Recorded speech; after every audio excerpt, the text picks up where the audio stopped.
Hello बच्चों, let's read this question. The question says a metal crystallizes into two cubic phases, face-centered cubic FCC and body-centered cubic BCC, whose unit cell lengths are 3.5 Armstrong and 3.0 Armstrong respectively. Calculate the ratio of densities of FCC and BCC. तो यहाँ पे क्या दिया है कि कोई metal है वो क्रिस्टलाइज हो रहा है दो क्यूबिक फेजेस में, एफसीसी और बीसीसी में, जिनकी यूनिट सेल लेंथ हमें गिवन है। तो हमें क्या कैलकुलेट करना है, दोनों यूनिट सेल की डेंसिटीज का रेशियो। तो यहाँ पे हमारा की कॉन्सेप्ट क्या होगा, यहाँ पे बात हो रही है डेंसिटी की। तो किसी भी यूनिट सेल की डेंसिटी हमारी कितनी होती है, Z into M divided by N A into A का क्यूब। यहाँ पे Z क्या होता है, total number of atoms, total number of atoms. m क्या होता है, molar mass of atom, molar mass of atom. Na क्या होता है, एवोगैड्रो नंबर।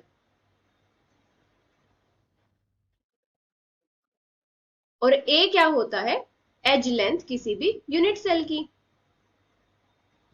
अभी हमें क्या दिया है कि सेम मेटल क्रिस्टलाइज हो रहा है दो क्यूबिक फेजेस में, तो मेटल सेम होगा तो मोलर मास भी सेम होगा, तो हम मेटल के मोलर मास को कंसीडर कर लेते हैं m से।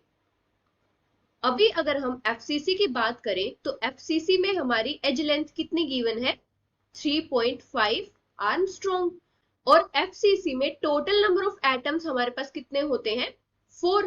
तो एफसीसी यूनिट सेल के लिए डेंसिटी कितनी हो जाएगी, 4 into M divided by N A into A का क्यूब। ए कितना है, 3.5 आर्मस्ट्रॉन्ग का क्यूब। ये हमारी डेंसिटी हो जाएगी एफसीसी यूनिट सेल के लिए। अभी अगर हम बात करें बीसीसी यूनिट सेल की, तो बीसीसी यूनिट सेल में एज लेंथ हमें कितनी गिवन है, 3.0 आर्मस्ट्रॉन्ग। और बीसीसी यूनिट सेल में टोटल नंबर ऑफ एटम्स कितने होते हैं, 2। तो हमारी डेंसिटी कितनी हो जाएगी बीसीसी यूनिट सेल के लिए, 2 into M divided by N A into A का क्यूब, मतलब 3.0 आर्मस्ट्रॉन्ग का क्यूब।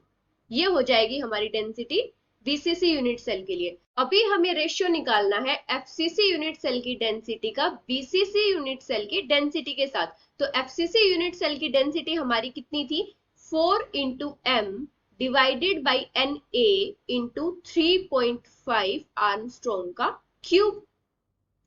और हमारी बीसीसी यूनिट सेल की डेंसिटी कितनी है, 2 into M divided by N A into 3.0 armstrong का क्यूब। यहां से हमारा m कैंसिल हो जाएगा और Na जो एवोगैड्रो नंबर होता है, कांस्टेंट होता है, तो दोनों में सेम है, तो ये भी कैंसिल हो जाएगा। तो अभी हमारी डेंसिटी का रेशियो कितना आ जाएगा, 2 इंटू 3.0 का क्यूब डिवाइडेड बाई 3.5 का क्यूब। तो ये हमारा कितना आ जाएगा, 2 इंटू 27 डिवाइडेड बाई 42.87। तो अभी हमारा रेशियो कितना आ जाएगा, 1.259। तो हमारी डेंसिटीज का रेशियो कितना होगा, 1.259। Hope you understood it well. Best of luck.